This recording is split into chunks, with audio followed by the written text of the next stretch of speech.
राम राम जय राजा राम, राम राम जय सीता राम, राम राम जय राजा राम, राम राम जय सीता राम, राम राम जय राम। सज्जनों नमस्कार, भक्ति उदय चैनल में आपका हार्दिक अभिनंदन है।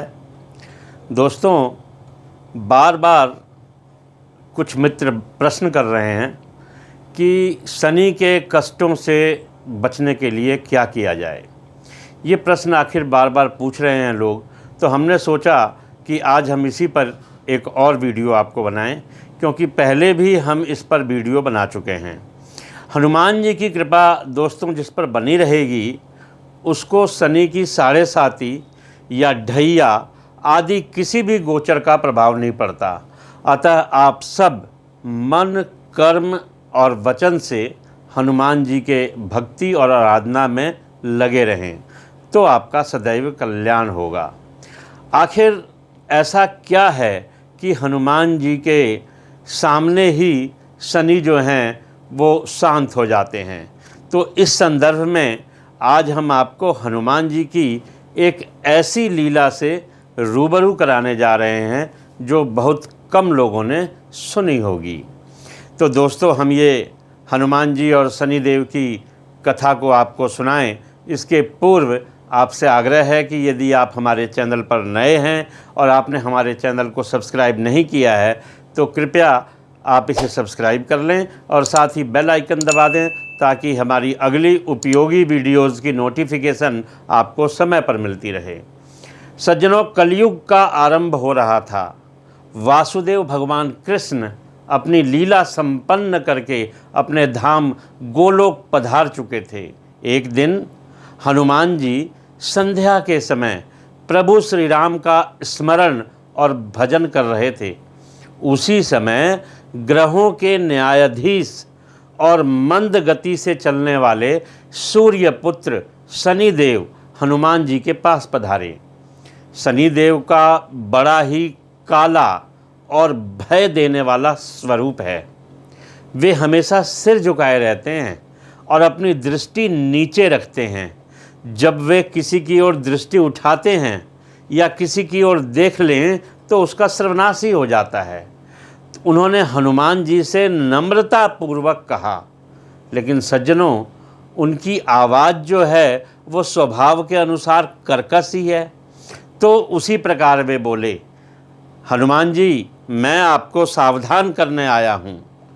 त्रेता युग की बात दूसरी थी, किंतु अब कलयुग का आरंभ हुआ है। अब आप पर मेरी साढ़े साती की दशा आ रही है और मैं आपके शरीर पर आ रहा हूँ। सज्जनों, शायद शनिदेव को ये पता नहीं होगा कि श्री रघुनाथ के चरणों पर आश्रित रहने वालों पर काल का कोई प्रभाव नहीं होता। कालातीत करुणा निधान जिनके हृदय में आते हैं या एक क्षण को भी आ जाते हों, काल का वहाँ कोई प्रभाव नहीं होता। प्रारब्ध का विधान वहाँ प्रभुत्वहीन हो जाता है। सर्वसमर्थ सगुण साकार लीलामय के सेवकों का नियंत्रण, उनका संचालन, उनका पोषण उनके अनंत दयाधाम प्रभु ही करते हैं। उनके सेवकों की ओर दृष्टि भी उठाने का साहस कोई कर नहीं सकता या उसका कोई अनिष्ट नहीं कर सकता। शनिदेव के अग्रज यमराज भी उसकी ओर देखने का साहस नहीं कर पाते। हनुमान जी ने शनि को समझाते हुए कहा, हे शनिदेव, आप कहीं अन्यत्र जाएं। ग्रहों का प्रभाव पृथ्वी के मरणाधर्म प्राणियों पर होता है। मुझे तो प्रभु का स्मरण ही करने दें। मेरे शरीर में रघुनाथ जी के अलावा किसी और को स्थान नहीं मिल सकता। हनुमान जी के इस उत्तर से दोस्तों शनिदेव को संतोष नहीं हुआ। वे बोले, मैं सृष्टिकर्ता के विधान से विवश हूँ। हनुमान जी, आप पृथ्वी पर रहते हैं, अतः मेरे कार्य क्षेत्र से बाहर नहीं हैं। मैं पूरे 22.5 साल के बाद किसी राशि पर 7.5 वर्ष के लिए आता हूँ। वैसे बीच में 2 बार 2.5 वर्ष के लिए भी आता हूँ, किंतु उस समय मेरा प्रभाव जो है वो कम रहता है। अब हनुमान जी आप पर मेरी 7.5 आज और इसी समय से आरंभ हो रही है। मैं आपके शरीर पर आ रहा हूँ, इसे आप टाल नहीं सकते। तब हनुमान जी ने कहा, अच्छा जब आपको आना ही है तो आइए। वैसे अच्छा होता कि आप मुझ बूढ़े को तो छोड़ ही देते। वैसे भी शनि, मैं तो उपदेवताओं की श्रेणी में आता हूँ।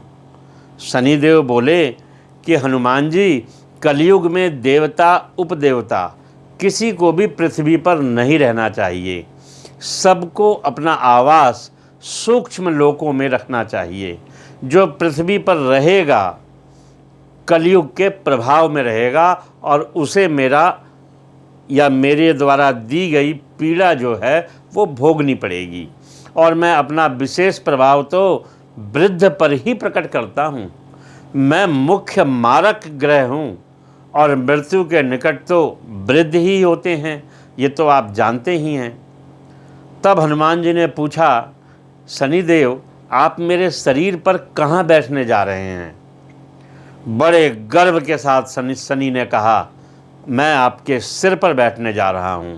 पहले 2.5 वर्ष सिर पर, दूसरे 2.5 वर्ष उदर पर और अंतिम 2.5 वर्ष पैरों पर रहता हूँ। तब बजरंगबली बोले, आइए, अभी तो आप मेरे मस्तक पर आ रहे हैं, उदर और पैर की बात हम बाद में देखेंगे।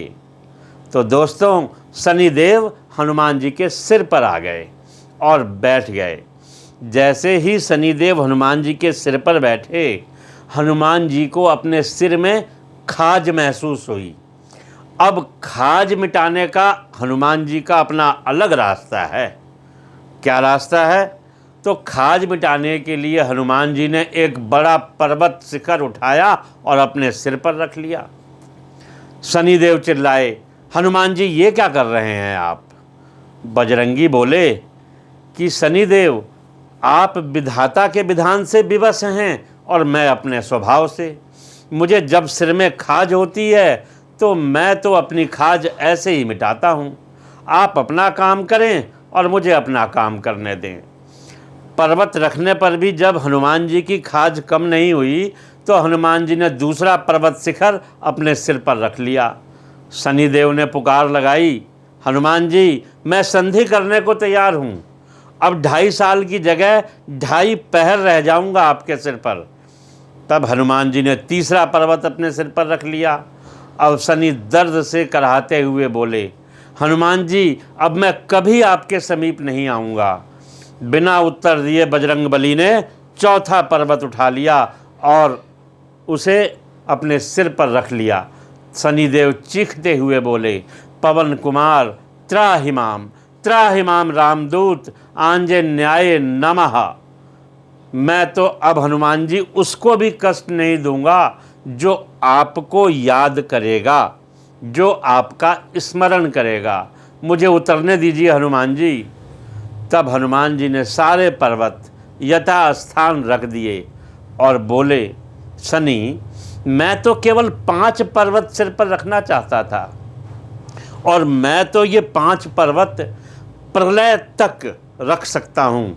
तुम तो बड़ी जल्दी बिलबिलाने लगे। शनिदेव हनुमान जी के पैरों में गिर पड़े और बोले, हनुमान जी मैं सदा त्रेता युग में दिए हुए अपने वचनों को याद रखूँगा। थोड़ा सा तेल मिल जाता तो पर्वत से लगे चोटों पर लगा लेता। बजरंगी ने कहा, शनिदेव यहाँ मेरे पास कुछ नहीं मिलेगा, लेकिन जाइए, आपको धरती पर आपकी तेल से पूजा की जाएगी। हमारे तमाम भक्त आपको तेल का स्नान जरूर कराएंगे, लेकिन आपको उन लोगों पर अपनी कृपा प्रदान करके उनको उनके कष्टों का हरण करना होगा। तो सज्जनों, शनिदेव को तेल से स्नान कराना और तेल का दीपक जलाना तथा हनुमान जी महाराज के वचनों का पालन करना, यही हमारा कर्तव्य है। तभी हम शनि पीड़ा से मुक्त हो सकते हैं।